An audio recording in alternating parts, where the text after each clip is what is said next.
Hello, मैं doctor Anita Kawadia, associate professor history, government Meera girls college Udaipur.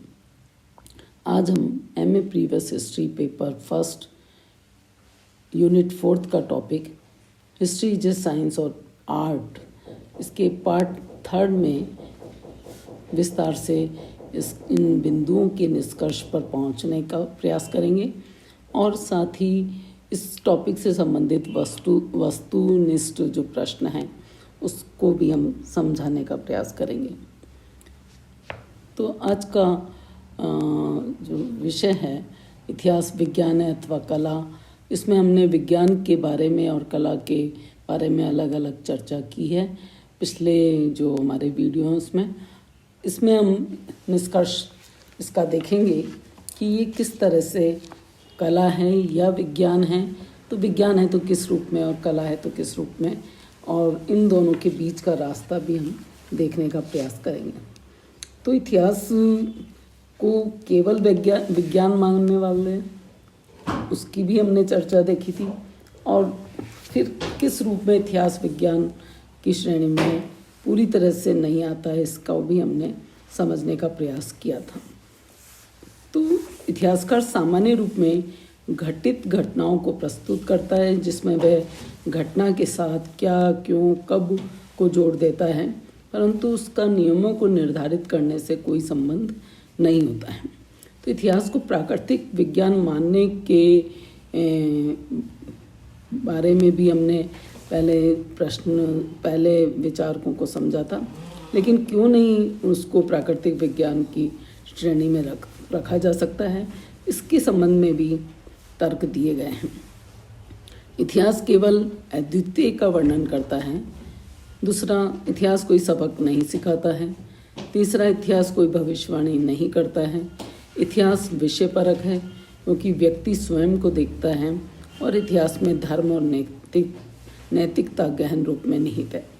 परंतु फिर भी इतिहास को एक विज्ञान मानने वाले विद्वानों ने अपने मत की पुष्टि अपने तर्कों के आधार पर की है, और इन्होंने बताया है कि विज्ञान में सामान्य और ब्रह्मांड की घटनाओं का वर्णन होता है, लेकिन इतिहास में अद्वितीय और विशिष्ट घटनाओं को स्थान दिया जाता है। वस्तुतः इतिहासकारों में एक प्रवृत्ति होती है कि समान घटनाओं से सामान्यीकरण का चित्र प्रस्तुत करते हैं और उसी के अनुसार अपने साक्ष्यों का परीक्षण करते हैं। एल्टन जैसे प्रसिद्ध विद्वान ने भी संदर्भ में ये लिखा है कि सामान्यीकरण ही एक इतिहासकार को ऐतिहासिक तथ्यों को एकत्रित करने वालों से भिन्न करता है। इतिहास कोई सबक नहीं सिखाता, ये कथन पूर्णतः सत्य नहीं है। इतिहास हमें कोई पाठ नहीं पढ़ाता। वस्तुतः सामान्यीकरण के परिणाम के आधार पर हम एक घटना से दूसरी घटना के संदर्भ में सबक ग्रहण करते हैं। जैसे फ्रांस की राजक्रांति के सिद्धांतों ने रूस के क्रांतिकारियों को महत्वपूर्ण पाठ सिखाया है।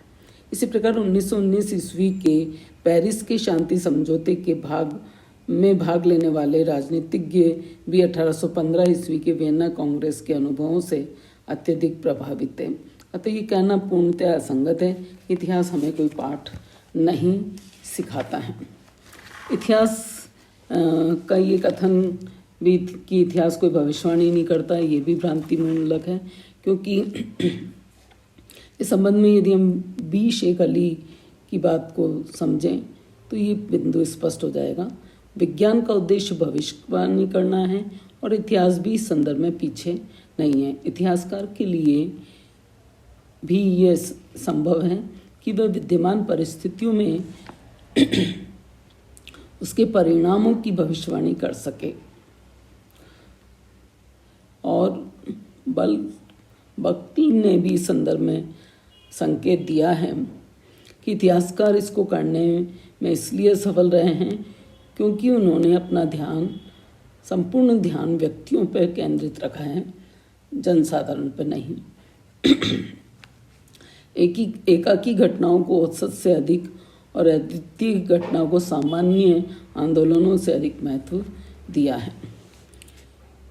आगे इन्होंने इस संदर्भ में संकेत किया है कि जनता के चरित्र की व्याख्या हेतु हमें उसकी भौगोलिक दशाओं, जलवायु और उनके भौगोलिक और उनके भौतिक वातावरण, उनकी बौद्धिक पृष्ठभूमि और उनकी राजनीतिक और सामाजिक और आर्थिक आवश्यकताओं को ध्यान में रखना चाहिए।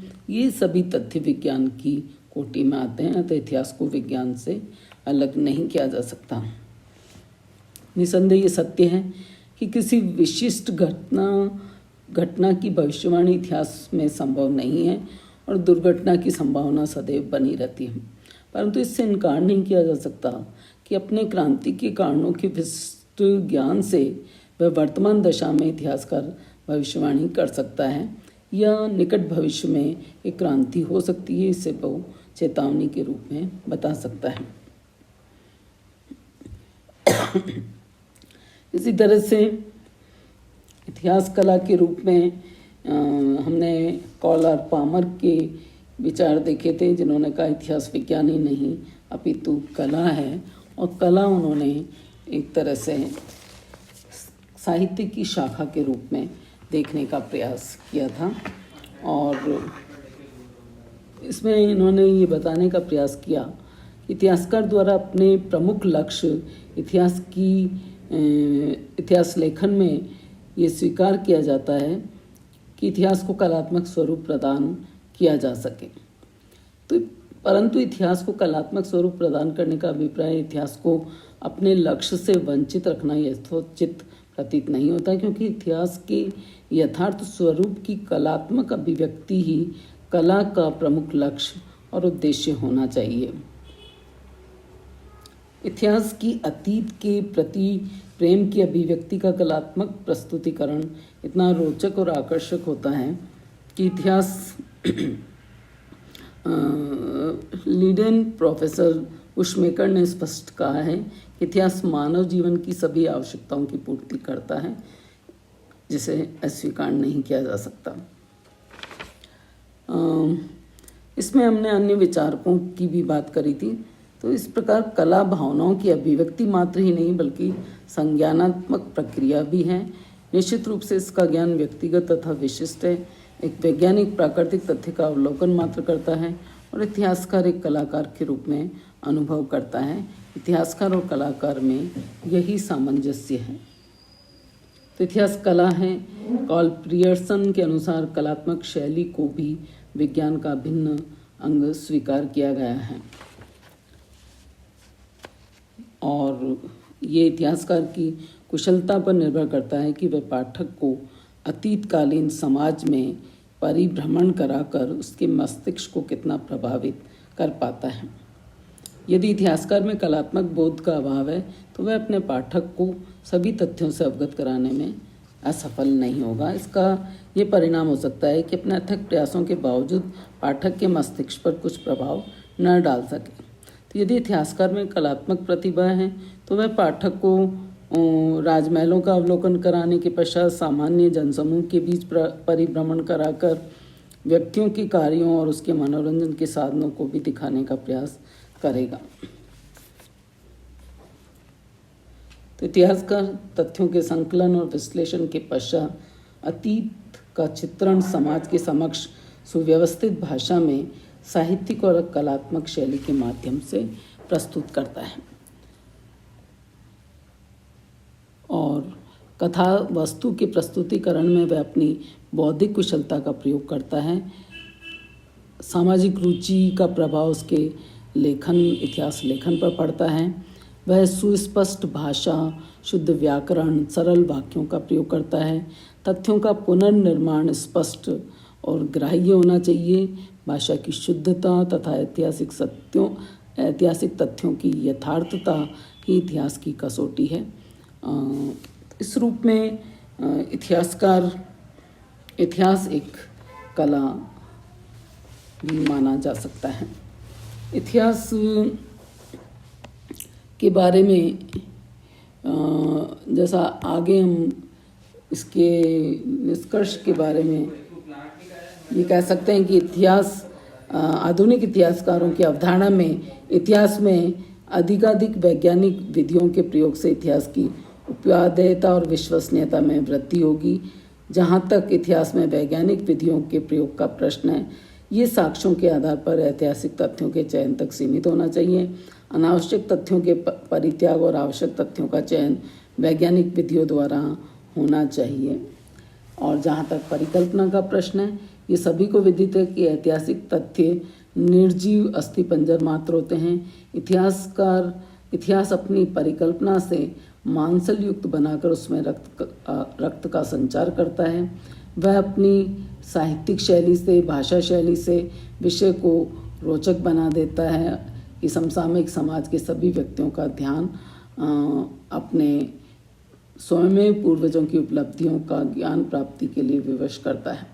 तो ऐतिहासिक तथ्यों की यथावत प्रस्तुतिकरण इतिहास को दुरूह और नीरस बना देती है। तो इस आधार पर ये कहा जा सकता है, सभी वैज्ञानिक विधियों के सफल नियोजन के पश्चात भी इतिहास सदैव साहित्य की शाखा रहेगा। रैनियर ने भी स्पष्ट कहा है, गिबन, मोटले और मैकाले सफल कलाकार और इतिहासकार थे।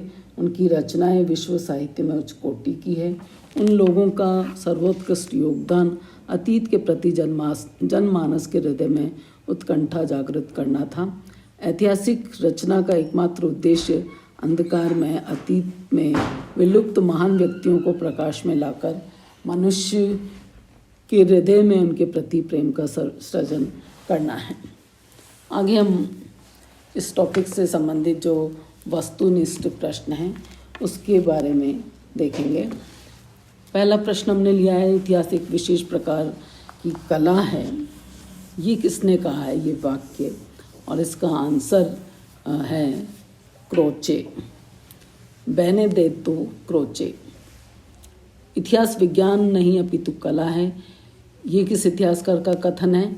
और इसमें विज्ञान नहीं कला है ये कहा है सी कार्ल आर पामर। ये सही आंसर है। किस विद्वान ने सर्वप्रथम इतिहास विज्ञान अथवा कला प्रश्न को उठाया? और इसका आंसर है जे.बी. ब्यूरी। जे.बी. ब्यूरी ने ये सर्वप्रथम उठाया, इतिहास विज्ञान है या कला, ये प्रश्न उनके द्वारा उठाया गया था। इतिहास एक विज्ञान न कम न अधिक, ये किसका कथन है? और इसमें भी आंसर जे.बी. ब्यूरी है।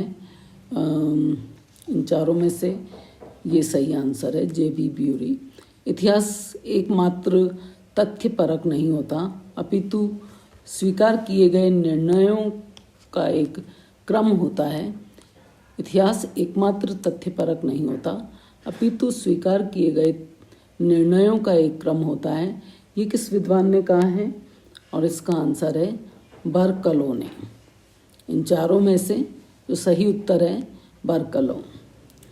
अगला है, पॉवर्टी ऑफ हिस्टोरिज्म का लेखक कौन था?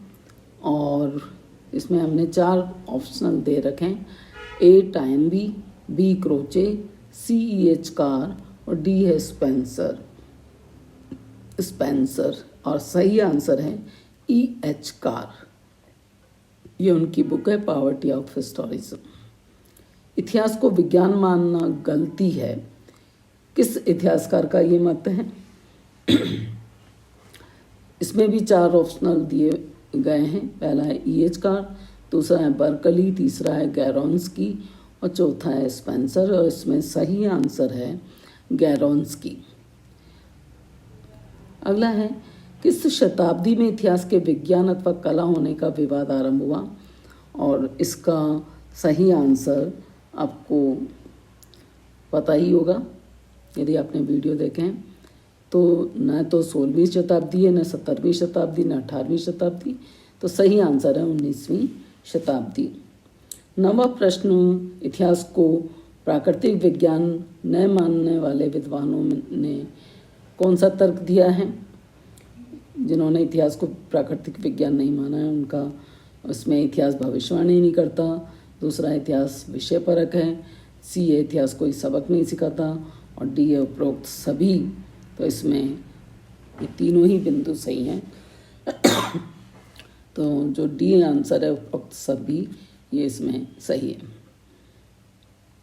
और विज्ञान और इतिहास दोनों का उद्देश्य क्या है? अगला प्रश्न है, विज्ञान और इतिहास दोनों का उद्देश्य क्या है? पहला है सत्यान्वेषण करना, दूसरा है काल्पनिक सिद्धांत बनाना, तीसरा है वास्तविकता को छिपाना और चौथा है उपरोक्त सभी। तो इसमें आंसर है सत्यान्वेषण का, सत्य की खोज करना या सत्यान्वेषण करना।